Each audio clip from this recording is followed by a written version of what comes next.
Hey there, curious minds. Welcome back to another trip through time and trivia where we explore the weird, the wonderful, and the what moments of history. Today's question sounds simple, but it's a linguistic plot twist. Why do people from the United States call themselves Americans as if they own the whole continent? Let's dig into this mystery. And trust me, it's juicier than it sounds. Think about it, there are over 30 countries in the Americas, from Canada to Argentina, and yet somehow one country grabbed the name for itself. It's like showing up to a potluck dinner and claiming the entire table. So, who gave them that right? And how did the rest of the continent just go along with it? The origins of America. Let's rewind to the early 1500s. A German mapmaker named Martin Wald-Seemüller drew the first map using the word America, in honor of Italian explorer Amerigo Vespucci, a guy who basically said, "Hey, this isn't Asia, this is a new world." Boom, history changed. At that moment, America didn't mean a single country, it referred to the entire continent, both north and south. Everyone who lived there could technically be called American. But centuries later, something shifted. The United States steps in. Fast forward to 1776. The 13 British colonies declared independence and called their newborn country the United States of America. A name that sounded grand, idealistic, and a little long. Imagine saying, "Hi, I'm a citizen of the United States of America." Every time you meet someone. Way too formal, right? So people started using a shortcut, American. And it stuck. At first, it was just a convenient nickname. But over time, it became part of the nation's identity. The power of simplicity.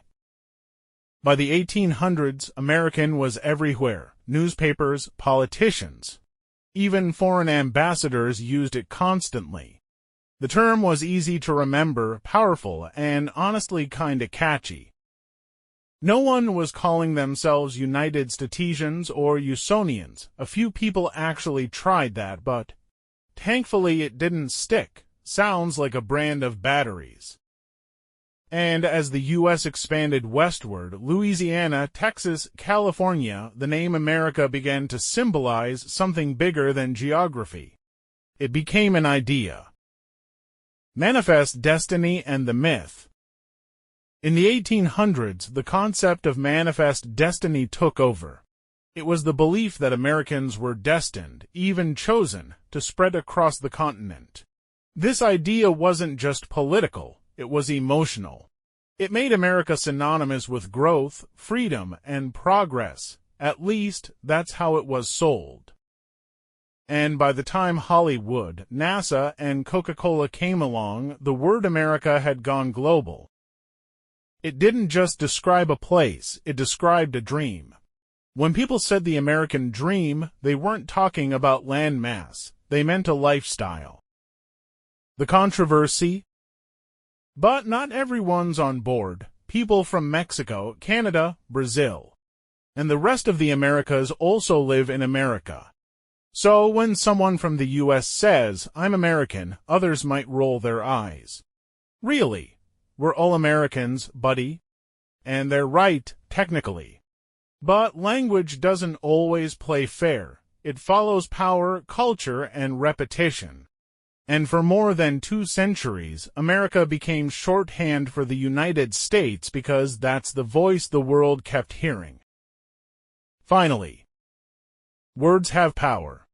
Sometimes they start as innocent labels and end up shaping entire identities. The word America traveled from a mapmaker's sketch in 1507, to a revolution in 1776, to a global brand in the 1900s. So next time someone proudly says, "I'm American," remember, it's not arrogance, it's history, marketing, and a little bit of linguistic luck all rolled into one. After all, language, just like people, evolves with ambition. And that's the story behind why Americans call themselves Americans. If you learned something new today, or at least smiled once, give that like button a tiny love tap. Subscribe for more mind-blowing stories every week, and hey, stay curious, my friends. See you in the next trip.